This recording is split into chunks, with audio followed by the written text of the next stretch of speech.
Sweating in the dog days of summer. Is it good or bad for our health?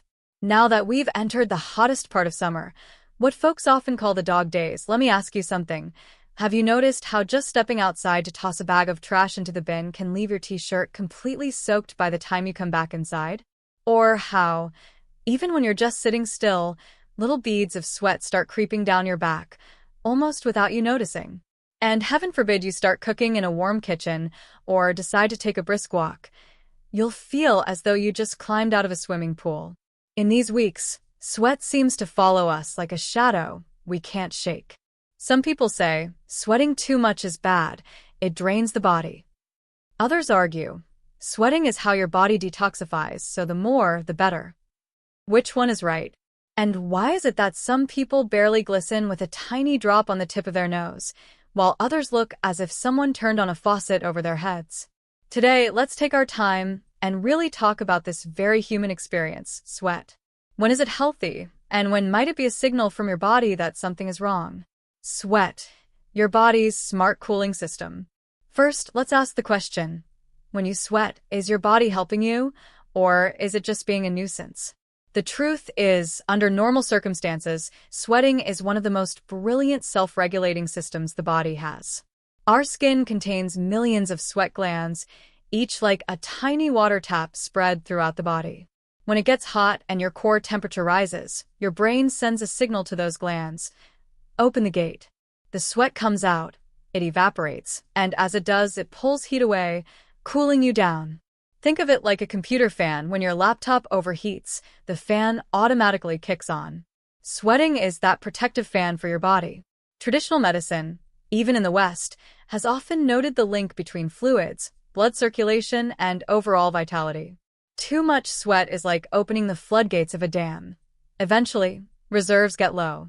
In plain English, the water content of your blood is the raw material of sweat. If you drain too much, your heart has to work harder to circulate what's left, and you may feel weak, tired, or just plain out of energy. That's what doctors in the old days used to call being depleted. Think of it like the fuel tank and delivery trucks of your body. The fuel pushes circulation forward, and the trucks deliver nutrients. If you're sweating buckets, the trucks run low on fuel, deliveries slow down, and naturally, you feel exhausted. So yes, sweating in moderation is perfectly normal, even necessary in summer. But when it's excessive or happens at the wrong times, it may be your body's way of calling out for help. 6 types of abnormal sweating you shouldn't ignore. Now the million-dollar question, how do you know if your sweat is normal or abnormal? Normal sweat happens when it's hot, when you exercise, when you eat spicy food, or when you feel nervous. The amount is moderate, and after sweating, you feel lighter, refreshed, and comfortable. But abnormal sweat often shows up at strange times, in odd places, or comes with other unpleasant symptoms. Here are 6 warning signs. Daytime self-sweating, when you sweat even while resting. Picture yourself just sitting quietly, not doing any work, not feeling especially warm, yet sweat forms on your forehead and back as though a faucet was left dripping. This is often linked with weak defenses in the body. In modern terms, think of your immune system and energy being low. People who experience this may also feel fatigued, have a soft voice, or get chilled easily when a breeze blows. For children, this may simply reflect their naturally fast metabolism, and as long as they eat and sleep well, it's no concern. But for adults, persistent self-sweating can be the body's way of saying, your energy reserves are running low. Night sweats, sweating while asleep, stopping when awake. Some people go to bed fine, but wake in the middle of the night with their pillow, sheets, and nightclothes drenched. The moment they wake, it stops. That's night sweat. It's usually associated with internal imbalance, a bit like a pot with too little water boiling over, because the flame is too high.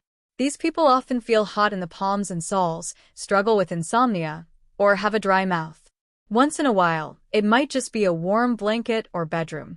But if it happens often, especially in older adults, it's wise to get checked for issues like thyroid conditions, infections, or even hormonal imbalances. Head-only sweating, dripping from the forehead, while the body stays dry. This is like a localized rain shower. It often signals that your body is struggling with damp heat, or in modern terms, digestive or metabolic strain. Sometimes, seniors who sweat on the forehead when short of breath may actually be showing signs of heart weakness.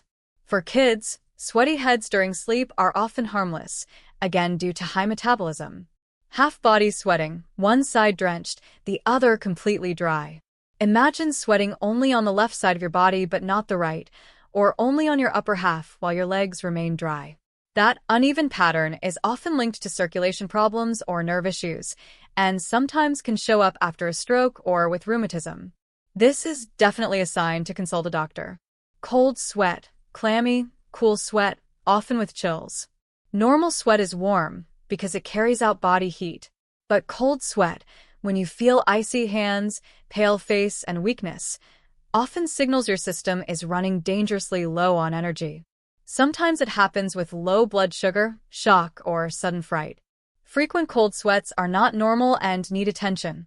Localized oversweating, hands, feet, or chest dripping often. Sure, sweaty palms when you're nervous is normal. But if your hands and feet are constantly damp, it could suggest digestive or metabolic imbalance. Chest sweating, on the other hand, may be linked to stress, anxiety, or even heart strain. How to tell normal from abnormal sweat at home. A few simple self-checks can help. Look at timing. Sweating during heat, exercise, or stress is normal. Sweating at night or when you're totally at rest is not. Check symptoms. If you feel better after sweating, it's healthy. If you feel weak, dizzy, or anxious, it's not. Notice duration. An odd episode once in a while may mean nothing. But if it persists for weeks, don't brush it off. How to sweat healthily in summer. Sweating itself isn't the enemy. What matters is learning to sweat in a way that supports your health. Aim for a gentle sweat, not a flood. Moderate activity like a morning walk before 10 a.m. or early evening Tai Chi is perfect. The goal is a light sheen on the forehead or back, not being drenched. Oversweating drains your reserves. Try warm foot baths. If you're not into exercise, soaking your feet in comfortably warm water, around 104 degrees Fahrenheit, for 15 to 20 minutes before bed can gently stimulate circulation until you break a light sweat, and it even helps sleep. Rehydrate properly. Adults generally need 6 to 7 cups of water daily, more if you're active or outdoors. Sip regularly. Don't wait until you're parched. Favor lukewarm water or light herbal teas. Avoid too many icy drinks, as they can upset digestion. Adding a pinch of salt or eating a few nuts helps replace lost electrolytes. Don't overcool. Living all day in air conditioning might feel good, but it weakens your sweat glands over time. Then when you step outside, your body can't adapt, raising the risk of heat stroke. Give your body at least an hour or so daily to adjust to natural temperatures. Eat light, with a hint of sour. In summer, lean toward vegetables, fruits, whole grains, and lighter proteins. Sour flavors like lemon, tomatoes, or berries help the body hold on to fluids. Meanwhile, avoid greasy fried foods and excess spice, which only make you sweat more. When sweat signals an emergency, we can't skip this. Sometimes abnormal sweat is a red flag. Heart attack sweat is often cold, clammy, showing up on the forehead, chest, or palms, and usually comes with chest pain, pressure, or nausea. Heat stroke sweat is hot, heavy, and comes with dizziness, headache, thirst, and sometimes fever. If you or someone you know experiences either, act fast. Rest, call emergency services, and treat as urgent. Special tips for seniors, kids, and pregnant women. Seniors, don't avoid sweat entirely. Gentle walks indoors, changing damp clothes quickly, and small, frequent sips of water are best. Don't gulp large amounts at once, as it can stress the heart. Children, they sweat easily. Don't overdress them or pile on blankets. Light clothes, quick towel-offs, and plain water are fine. Expectant mothers, with hormonal changes, sweating is normal. Wear breathable cotton, bathe in warm water daily, and drink a little more than usual, about 7 to 8 cups daily. 5 common myths about sweating. The more you sweat, the more toxins you release. Not true. Sweat is 99% water and a little salt. Real detox happens in the liver and kidneys. Excess sweating only risks dehydration. Not sweating in summer means you're stronger. Actually, if you can't sweat when hot, your cooling system may not be working. That's dangerous. Exercise only counts if you're dripping sweat. Wrong again. The benefits come from consistent activity, not the volume of sweat. Swimming or yoga may not make you drip, but they strengthen the body just fine. It feels great to shower cold right after sweating. Risky. Your pores are open and cold water can shock your system. Wait until you've cooled naturally, then use warm water around 100 to 104 degrees Fahrenheit. Smelly sweat means disease. Normal sweat is odorless. The smell comes from bacteria on the skin. Just keep clean. But if sweat suddenly smells like fruit or ammonia, it could signal diabetes or kidney trouble. Time to see a doctor. Final thoughts. We've covered a lot today: the good, the bad, and the myths about sweat.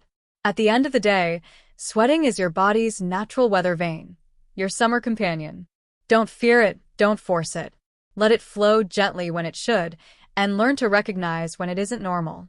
That way, you can enjoy a healthier, more comfortable summer, even in the dog days. So the next time you find yourself wiping your brow, instead of complaining, maybe smile and say, well, at least my cooling system still works. Stay cool, stay healthy, and take care of yourselves.